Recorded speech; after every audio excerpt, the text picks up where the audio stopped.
Hoy en día, y desde tiempos inmemorables, las personas hemos buscado dar respuesta a la pregunta ¿quién soy yo? En su origen, el ser humano paulatinamente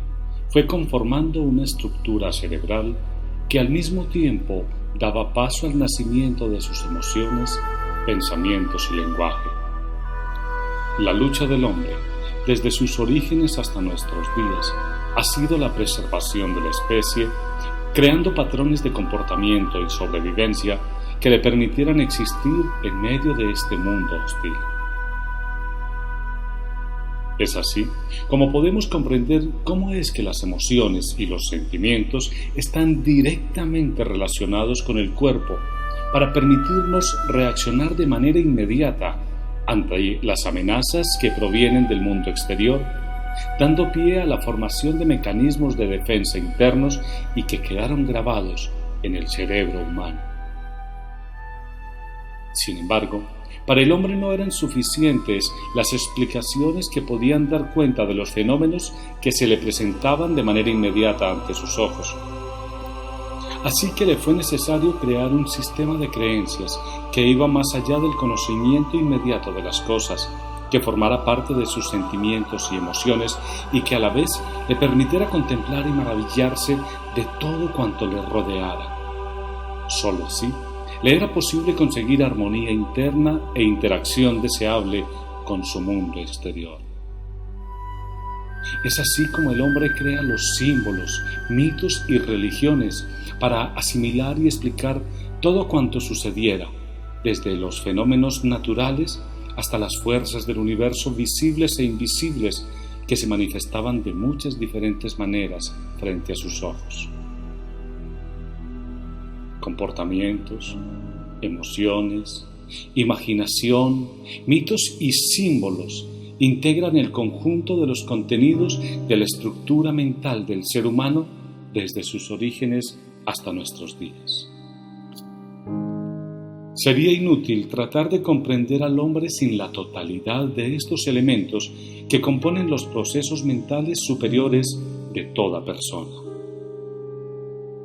Comportamiento y mito se explican el uno al otro. Mente y cuerpo son uno mismo. Símbolo e imaginación expresan sentimientos y emociones humanas.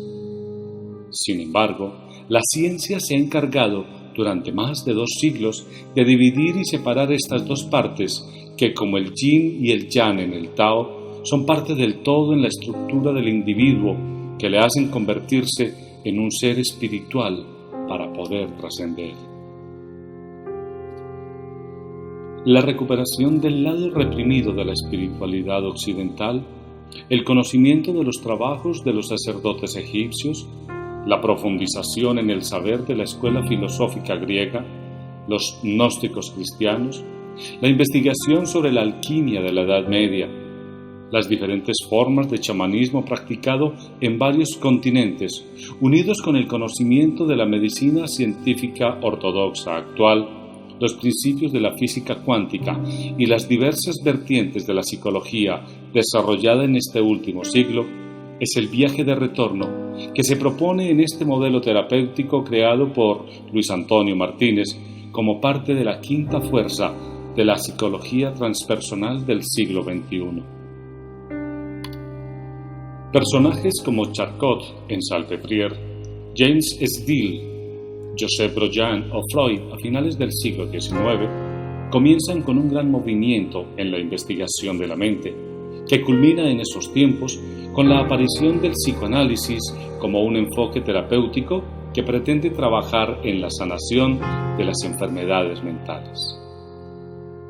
A raíz de esa primera gran fuerza de la psicología, aparecen múltiples movimientos y escuelas de los discípulos de Freud, creando poco a poco unas estructuras básicas de las formas de trabajo en la psiquis y llegando hasta lo que hoy son las denominadas 4 grandes fuerzas que han sido el psicoanálisis, la terapia cognitivo-conductual, la terapia humanista y la terapia transpersonal. Dentro de estos 4 grandes modelos podemos observar cientos de escuelas que fueron apareciendo y desarrollándose principalmente a partir de los años 70, y al tiempo que surge el llamado movimiento de la nueva era, aparecen interesantes enfoques que pretenden buscar soluciones a ese gran mal del vacío emocional que afecta hoy a un número muy importante de personas en toda nuestra sociedad, y tratando de volver a mantener conectado el cuerpo físico, energético, mente y espíritu en una visión holística del conjunto del ser. Una de las líneas de investigación que optaron Brouillard y Freud fue la regresión, basados en la terapia catártica de Brouillard, pero que abandonaron cuando Freud dio forma al psicoanálisis.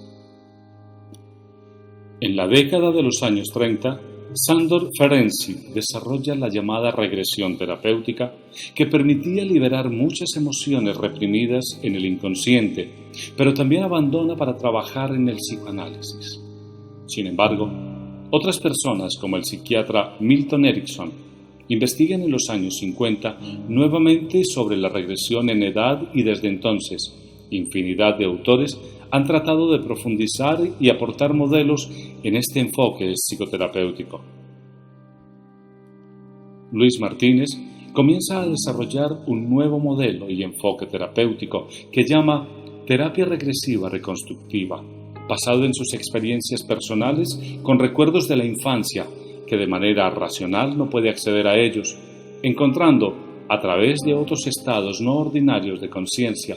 la forma de darle una vivenciación a los hechos y, posteriormente, buscar una representación analítica y racional para entender los traumas acaecidos en edades tempranas y poder así reconstruir las emociones asociadas a los mismos. Todo ello lo va entrelazando con las bases y principios psicológicos que él tiene de los estudios adquiridos en su formación previa del psicoanálisis, conductismo, hipnosis clínica, psicodrama, terapia de grupo e innumerables incursiones en otras áreas de la psicología convencional y la psicología holística,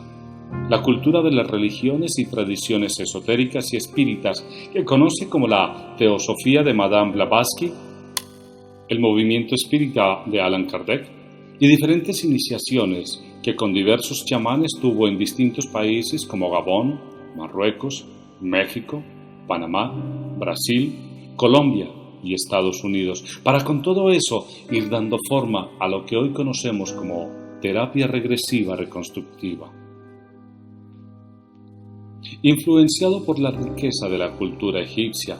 la inagotable sabiduría de la mitología griega y por los escritos que publicó en 1911 el barón Alberto de Rochas, que hablaban de las experiencias vividas con diferentes pacientes en estados ampliados de conciencia, Luis Antonio comienza una desenfrenada búsqueda de las claves de la enfermedad a través de cientos de investigaciones y lecturas de autores como el Dr. Ian Stevenson, que investiga en la India a partir de 1961, trabajando en lo que se denominó memoria extracerebral. Después, llegarían las publicaciones de la doctora Helen Wambach, el estado de metaconciencia del Dr. Joel Wheaton, los pilares de la psicología transpersonal de Ken Wilber, las investigaciones de Abraham Maslow y Stanislav Grof con el LSD en estados ampliados de conciencia en los años 60 y más tarde la respiración holotrópica por parte de este último, los estudios del Dr. Raymond Moody con la vida después de la vida, que realizó con personas declaradas clínicamente con muerte cerebral que regresaron de ella,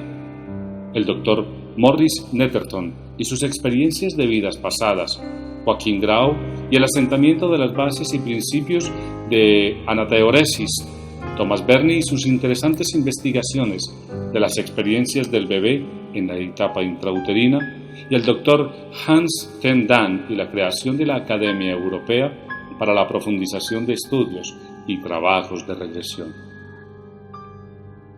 Toda esta experiencia previa permite a Luis Antonio Martínez desarrollar un modelo terapéutico que pone en marcha con miles de sus pacientes, estableciendo así los pilares sobre los que se asienta y fundamenta hoy en día el trabajo de la terapia regresiva reconstructiva. Esta terapia adquiere un espacio relevante en el campo de la investigación de los traumas emocionales y gracias a personas como Luis Antonio Martínez, nuestra sociedad tiene la oportunidad de conocer una opción innovadora y eficaz para avanzar en la evolución de sus conflictos emocionales y desadaptación social y encontrar soluciones definitivas para limpiar la bilis del alma y vivir una vida plena y feliz.